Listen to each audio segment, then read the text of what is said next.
Hello, guys. Welcome to Open Thoughts. I am your host, Jose Ortiz, with my special guest, Derrick McLaughlin. So, how are you? Say again? How are you? I'm doing great. How about yourself? I'm doing great as well. So, tell me a little bit about yourself, what you do. Well, I like to call myself a serial entrepreneur. I don't really have any specific title per se. I just invest in open businesses and when they present themselves, the opportunities. I was working for UI. I was a lineman with UI for 16 years prior to, venturing out on my own. I'd use that like anybody would, you use that to start up, and I always had a game plan, an exit strategy from my 9 to 5 so I could do my own thing. Yeah. So I'm from Stratford, live in Milford, but I'm a Stratford, through and through. I didn't go to high school out here. I went to Colby Cathedral in Bridgeport. But I'm a Stratford person. My family still lives in Stratford, a little bit. My lovely wife, I have 2 children. They're not kids anymore though. 24 and 28. So. That's kind of cool. Yeah. So, as you can see behind me, pregame, right? Yes. And what made you start pregame?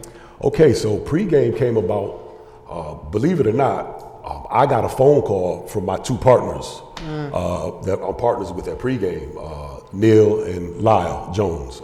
They also own businesses in Bridgeport as well.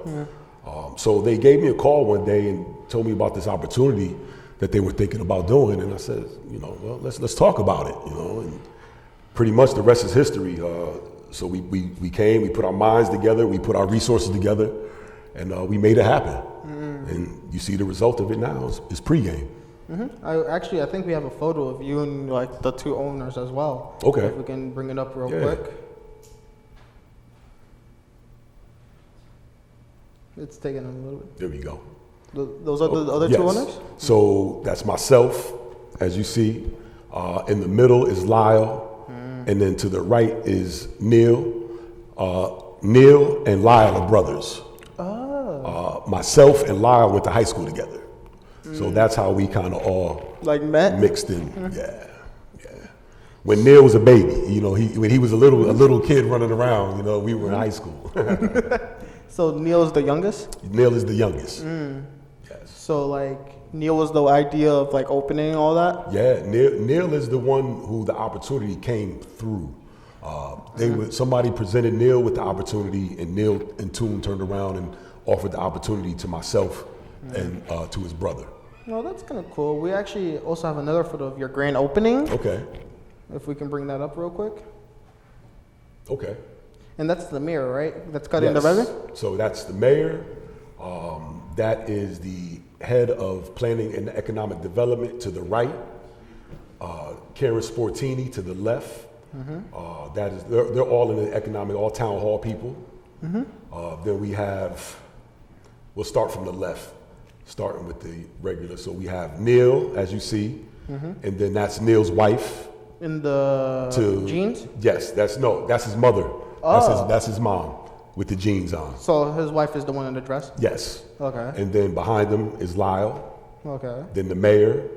Then it's myself and my family, my wife, my son, my daughter, and my granddaughter. Oh. And then the rest of the people are town officials. Well, that's kind of cool. I'm not sure who they all are, but yeah, town officials. So when did pregame open?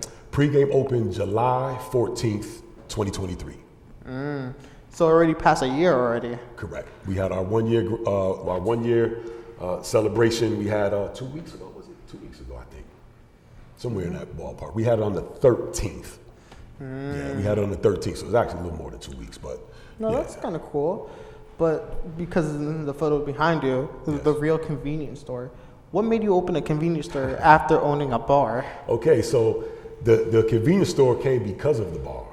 So as we were sitting in, let me start. Prior to us taking pregame, that used to be where Real Convenience is at now. It used to be called Da Vinci Studios. It was a photo, like a portrait type of place, and I think they did 1 or 2 other things in there. It was like maybe 2 or 3 different businesses kind of intermingled, I believe. I'm not sure, so don't hold me to that factually. But at sitting there and watching while people were doing the renovations on pregame, and I'm catching myself getting thirsty, like I'll grab a bottle of water, and I'm like, wait a minute. I got to get in my car to go get a bottle of water from, like, we're right next to the train station. How is there not anything down here? So, didn't think much of it. But then it became open. They left, and I saw the lease sign, and I said, it's a done deal now. I says, actually, let me take that back. One of my partners, Lyle, says, hey, what do you think about putting a store over there? And I was like, that's a good idea. So I said, let me see what the traffic is doing, and I was watching the foot traffic because the parking is terrible. So I was watching the foot traffic, and I said, no, this could work. I said, I'm gonna have to open a little early to catch the train people, but it could work. So I asked him if he wanted to, go in with me on the store. So you want to partner with that? And at first he says, yeah, and then he, I don't know, something came about, and they opened another business themselves, actually. So he couldn't really peel his resources in 2 different places. Yeah. So he went with his, with his brothers and did their thing. And then I opened the store. So there's a need for it. I knew it was a need for it. So that's why we did it.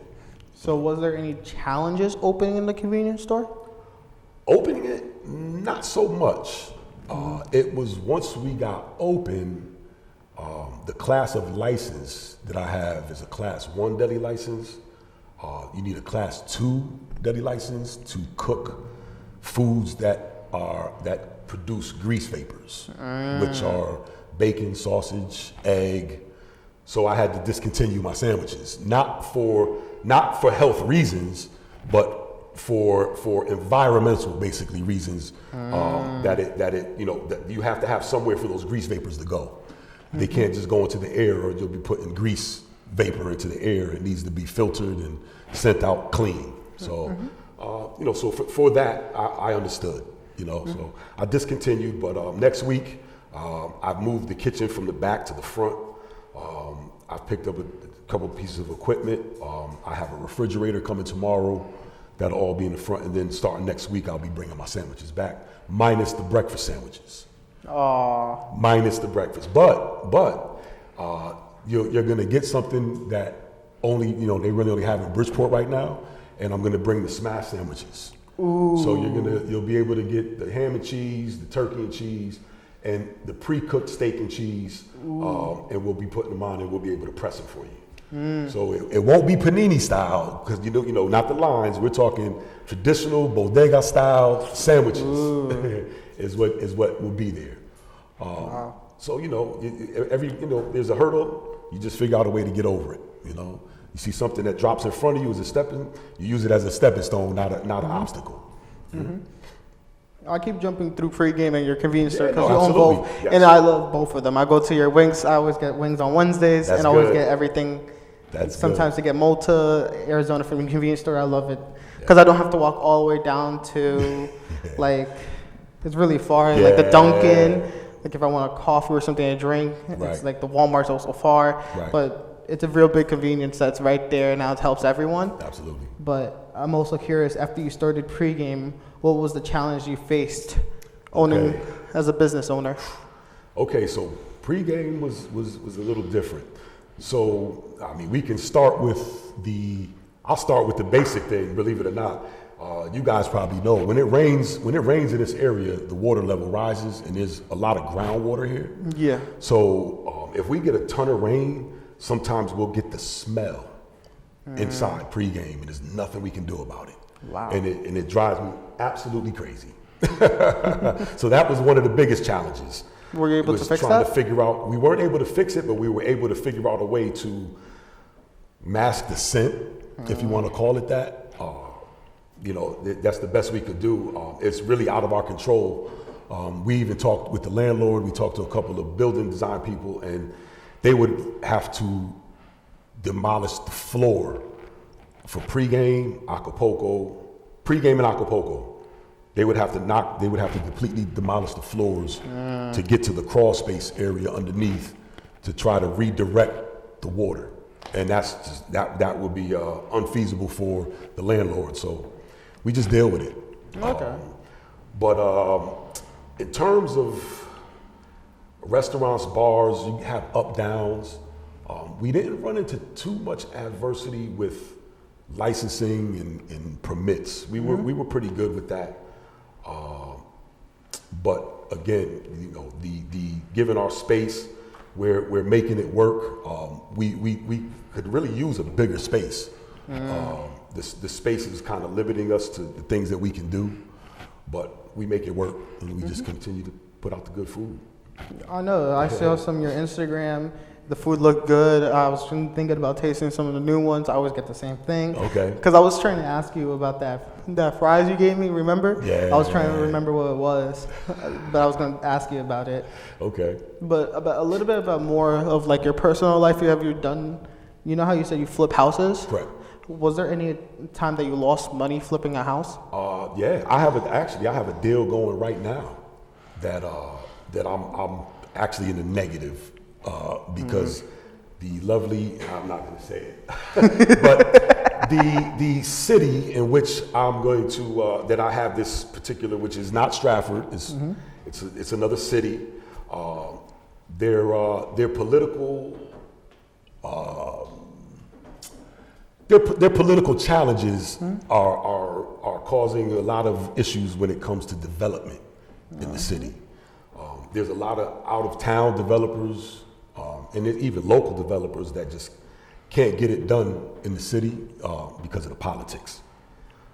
So that's you know, I lost money on this particular deal because I was given a certain criteria that they would like me to follow for me to build this apartment building for affordable housing, and I wasn't using any you know, I wasn't asking for any grants. I was going to use private money to build the place.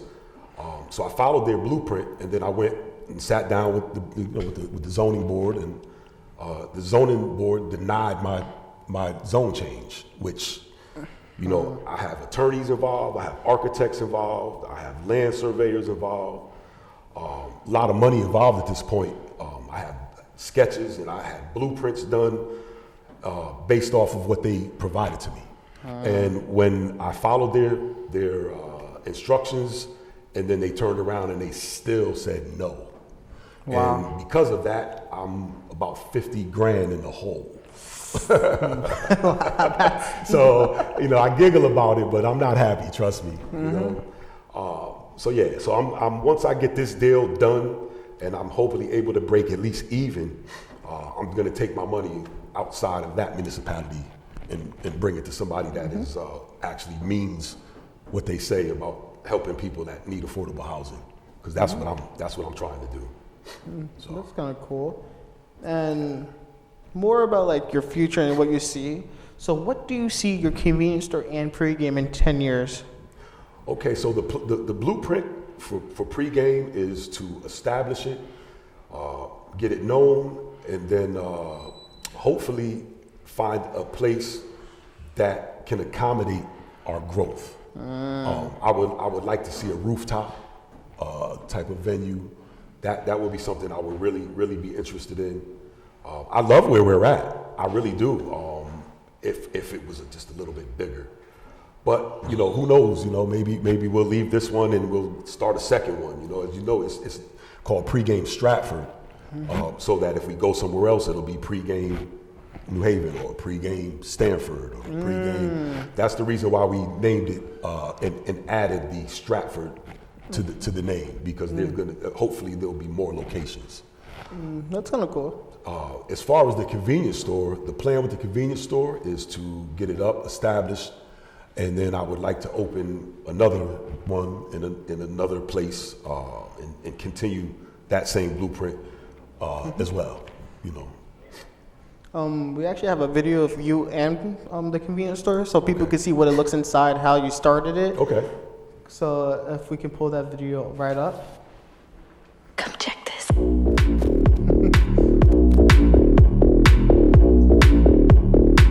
looks a nice spot. Come check this.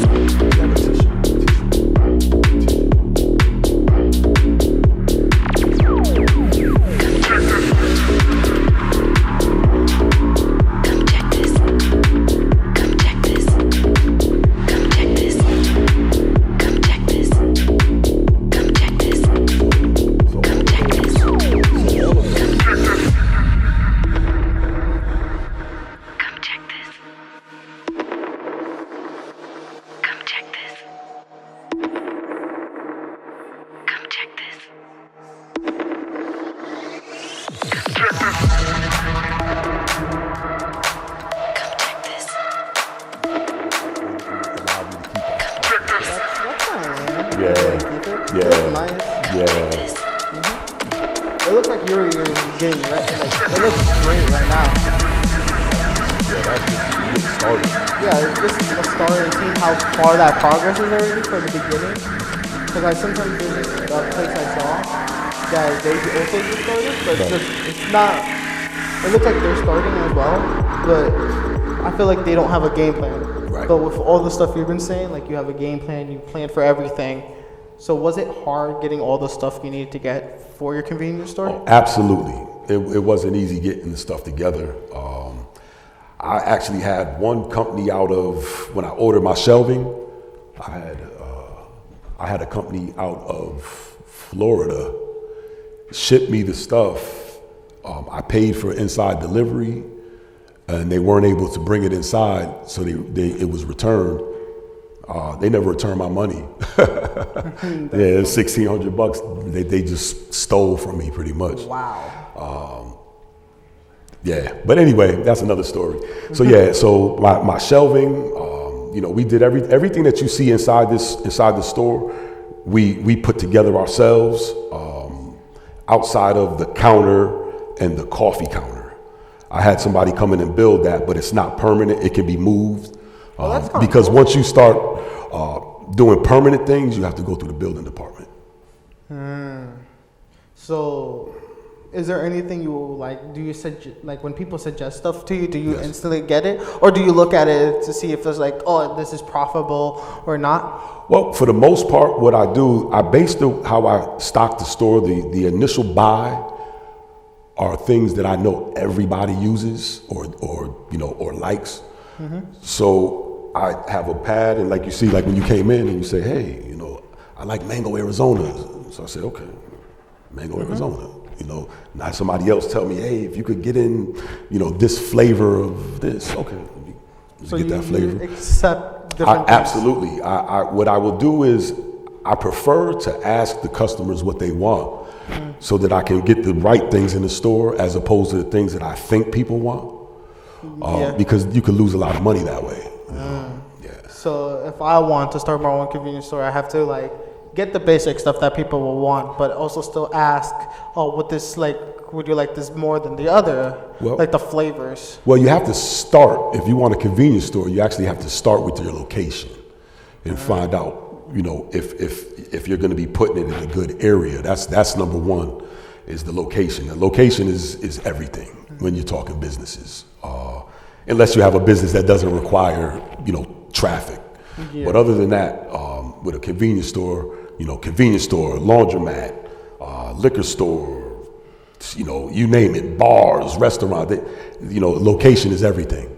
So you want to start with your location, and then you want to make sure that you can do it there. Make sure it's zoned commercially or mixed use, so that you can actually open a store.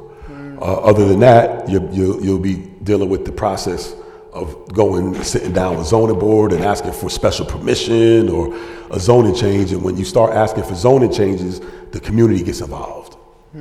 So now you have everybody in that community gets a chance to come out to town hall or city hall and oppose your business if they don't want it in their neighborhood. So those are the things you have to, think about before you even start thinking about how you're going to stock it. You want to think about how you're going to get into it first. Yeah. So you're still looking for new locations, as you said earlier. Correct. For your other pre-games and all that type of stuff. I'm also curious about the naming. Where did it come from? Why pre-game? So Neil is going to love this one. So we were going crazy about names. And the original name that I came up with was a good name for me, but I don't think so much for my partners. So we sat down and we were just brainstorming, and we were saying, man, we just want people to come pregame with us before. And Neil said, why don't we name it pregame? And I was like, that's a great idea. So Neil, my partner Neil, he gets credit for the name pregame. So you just rolled with it, and it's like, pregame. It was perfect because the concept was never for us to be open till 2 a.m.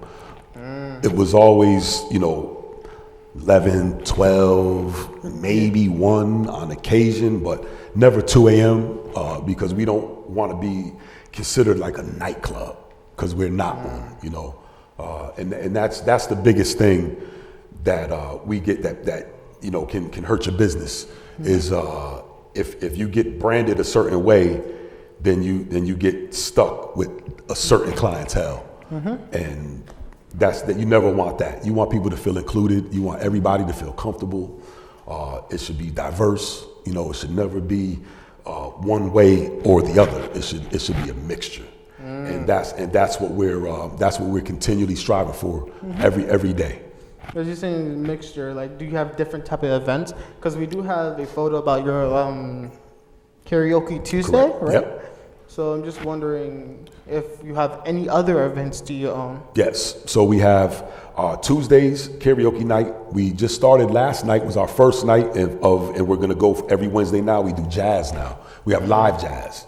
Wow. So we have gentlemen in there playing. You know, we'll be bringing the trio. It's for, last night we had one guy, but we'll be bringing the band as the weeks progress. Karaoke night by who? Yeah. You get DJ Teriyaki. So you have like different DJs, or is it just like one? Yeah, on Friday nights, Terry does Tuesdays. Wednesdays is jazz now. Thursdays is just a open night. We just our music over our house speakers. Fridays is a ladies' night, and I don't know if a lot of people know, but we have the legendary White Flash comes in on Fridays for us. I don't know who that is. You're younger, so White Flash is our era. But if you go back and you look and you research hip hop, you'll see that he was one of the first hip hop DJs out here in Bridgeport that did it all. Yeah, he's traveled the world, and he's a well-known DJ in the hip hop community. Plays all types of music, but in the hip hop community, he's very well known. He stayed true to the game. He still wears the baggy pants and everything is old school hip hop with him. Everything. Oh, that's pretty cool. Yeah. But still speaking of pregame, is there any food that's in pregame that you enjoy the most? Oh, the chicken. Yeah. See, I don't eat pork. I don't eat red meat. Actually, let me take that back. I eat red meat sparingly, and that means maybe once or twice a month, maybe. But I don't eat pork at all. I was, people don't know, but I was 240 pounds not too long ago. So I've done a lot to get my weight down, and a big part of that was by cutting out, drinking. I don't drink liquor. I don't drink any sugary drinks. I don't drink, any sugary drinks at all. I drink water and tea, and I flavor that with honey. I don't use sugar. That's all for health stuff, because I want to maintain this weight, because this is my true weight. I don't, so that was a big reason on the food. So that's why I stay to the chicken. Seafood are my things. My wife will tell you that every day it's easy. It's easy but boring to cook for me, because I eat ground turkey, chicken, and seafood. Is there any flavor that you like in pregame? Because I know there's a lot of flavors. I'm just curious, what's your favorite? I like them all. Oh. But I would say I'm probably more partial to the hot honey. I had the hot honey last night. Funny enough, I actually gave my father and my family some of the wings. Yeah. They loved it. My sister and my brother, they're iffy about it because they normally love buffalo. But I wanted to let my dad try the new, honey. What, it's honey lemon pepper, right? Yep, the lemon and I wanted him to try it, and he enjoyed it. He actually asked for another one. Right. It was just he was just shocked it was that good. Right. So I know on Wednesdays is the big day for wings, because we do Wing Wednesdays. So jazz starts at 6:00, but happy hour runs to 7. So and there's no cover, because again we're not a club. We're just a restaurant that, just like anybody else that has a bar that, we specialize in. We have a lot of signature cocktails as well. But, I'm not here to push that. I'm here to just, we'll talk about the food. We'll talk about the food. Yeah. So what advice would you give someone who wanted to start their own business or convenience store? So they went up to you. I'm going to tell you, the first thing I'll tell you, scared money doesn't make money. No risk, no reward, right? Wow. But what I mean by that is calculate your risk. Do your due diligence, and so you can figure out if you had the idea. If you had the idea, then it's a good idea, right? You just have to see if it's marketable and if it'll work. And if you start it and you make $1 off it, then that means you did what you were supposed to, right? So you're saying like a small profit is still a big profit in the later run if I really think it like that. So yes, so you look at it like this: is real convenience going to make me a millionaire? No, it's going to cash flow, right? It's going to turn money, it's going to keep money going, and it's just going to add to the other investments that you have, right? So you have to know when you go into any business what you expect out of it, right? Do you expect it to make you $1 million, or do you expect it to make you $50,000? You just have to gauge and see what the reality is. Anybody can say anything, but you have to gauge it and see what the true value will be. And so things like that are tried. So a convenience store all day. That's not gonna. You tell me any convenience stores you see closing. You don't usually see that. Don't quit on something because listen, anything that comes easy isn't worth having. Just know that, right? Yeah. There's no such thing as overnight success unless you hit the lotto, right? Other than that, anybody that has started any business has never just been a millionaire after today. I'm talking self-made people. I'm not talking about hand-me-downs. So I'm talking self-made people have never it's never gone smoothly. It's always something. It's always something. So there's always been like struggles for you when you opened the convenience stores, or like when you started off like doing your own stuff, was it always difficult? Absolutely, because you got to remember, whenever you take over a space, unless you own the building, you have to pay that rent, that lease. So we got pregame. I'll give you an example. We got pregame in January of 2023. We didn't open till July. Wow. So we're paying rent all that time, and we're not making a dime. Wow. Same thing with Real Convenience. We got the place in October. We didn't open until May. Wow. So that's all rent that's coming out of pocket. Wow. Luckily I had other, things that I could pull from here to, to offset to cover my portion for pregame, and, over here at the store, that's all me. So, that's all the financial burden falls 100% on me there, where at least I get to split the burden at pregame, Yeah. But that's all the time we have today. Thank you for being here, Derrick. Absolutely. I enjoyed having this conversation with you. Thank you for having me. If anyone took anything from this, I hope it helps you. I've been Jose Ortiz from Open Thoughts, and see you next time.